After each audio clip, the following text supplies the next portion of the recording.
ہمارے سلسلے میں اوپر جو لوگ گزرے وہ اللہ کے بڑے مقبول بندے تھے، اور انہوں نے قیامت تک آنے والے سلسلے میں داخل ہونے والے سب لوگوں کے لیے دعائیں کی ہوئی ہیں، اللہ ان کی برکت سے ایمان کی حفاظت فرما لیتے۔ ہماری حضرت رحمت اللہ علیہ کا ایک واقعہ ہے،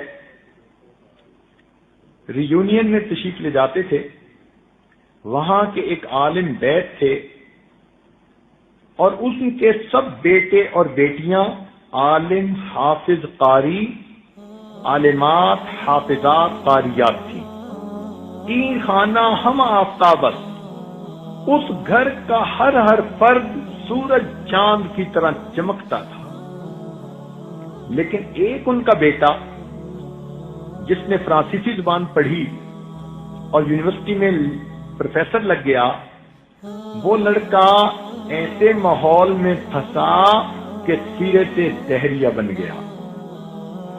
اب گھرانہ علماء کا اور ایک بیٹا ان میں سے دہریہ، بے عمل بے نماز نہیں، وہ سرے سے اللہ تعالی کے وجود کا منکر تھا۔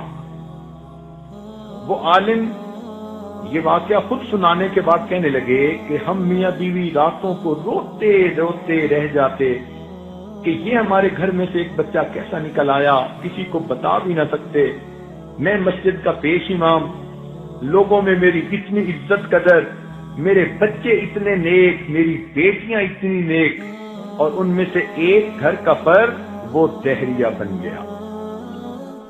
کہنے لگا ہمارے حضرت بھی آتے تو ہم شرم کے مارے ان کو بھی نہ بتا سکتے۔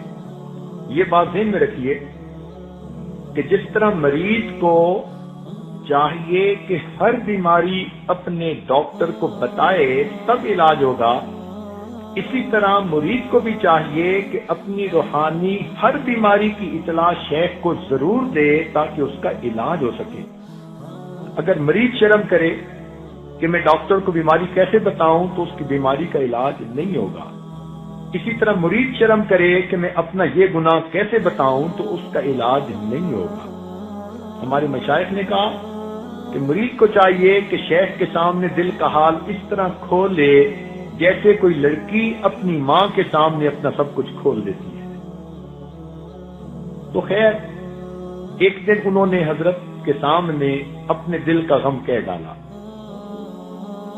حضرت نے فرمایا کہ اپنے بیٹے کو بیعت کروا دو۔ ان کا حضرت وہ تو نہ دین کو مانتے ہیں نہ خدا کو مانتے ہیں، وہ بیعت کہاں ہوگا؟ حضرت نے کہا آپ والد ہو، اسے سمجھا بجھا کے بیعت کروا دو۔ اب اس کے والد نے بات کی، لڑکا کہنے لگا نہ میں خدا کو مانتا ہوں، نہ نبی کو مانتا ہوں، نہ اسلام کو مانتا ہوں، میرا کیا واسطہ؟ والد صاحب نے کہا بیٹا ہم سب بیعت ہیں، تم بھی بیعت کر لو۔ جب زیادہ پش کیا تو وہ کہنے لگا کہ اچھا آپ لوگوں کی مجبوری سے میں بیعت تو کر لیتا ہوں مگر میں نے کرنا کرانا کچھ نہیں۔ انہوں نے حضرت صاحب سے پوچھا، حضرت صاحب نے فرمایا کہ میں نے تو کرنے کے لیے کچھ کہا بھی نہیں، میں نے تو کچھ نہیں کہا کہ یہ کرنا وہ کرنا، کچھ نہ کرے، فقط بیعت کے کلمات پڑھے اور پھر اس کی برکت آپ دیکھیے۔ چنانچہ ماں باپ نے پھر اگلے دن سمجھایا، حتیٰ کہ اس بچے نے حضرت کے ہاتھوں میں ہاتھ دے کر توبہ کے کلمات پڑھ لیے۔ وہ نہ سمجھ سکا کہ کسی اللہ والے کے پڑھانے پر جو یہ کلمات پڑھے جاتے ہیں اس توبہ کو ایک نسبت ہوتی ہے بزرگوں کے ساتھ۔ اب کیا ہوا کہ وہ گھر میں تو پہلے بھی ہوتا تھا لیکن حضرت سے ملتا ہی نہیں تھا۔ اب بیعت کی برکت کی بات اس کے دل میں حضرت کی عقیدت محبت پیدا ہونی شروع ہو گئی۔ چنانچہ کبھی وہ گھر سے کھانا لا کے حضرت کے سامنے دسترخوان بچھا دیتا، کبھی پانی لا کے دے دیتا، کبھی دروازہ کھول دیتا، کبھی محفل میں بیٹھ کے دو باتیں سن لیتا۔ اللہ تعالیٰ کی شان دیکھیے، 1 سال کے اندر اللہ تعالیٰ نے اس کی دل کی دنیا کو ایسے بدلا، اس نے باقاعدہ اسلام قبول کیا، نمازیں شروع کی، چہرے پہ سنت سجائی، اپنی وضاقتہ مسلمانوں والی بنائی، تہجد گزار بن گیا، اور اگلے 2 سالوں میں اس نے ذکر پر اتنی محنت کی کہ 2 سالوں کے بعد ہمارے حضرت نے اس کو اجازت خلافت عطا فرمائی. وہ پروفیسر یونیورسٹی کا، پھر اس نے دین کا کام کیا. اس وقت ہزاروں طلباء نوجوانوں کے لیے وہ شیخ اور مرشد بن کے کام کر رہا ہے.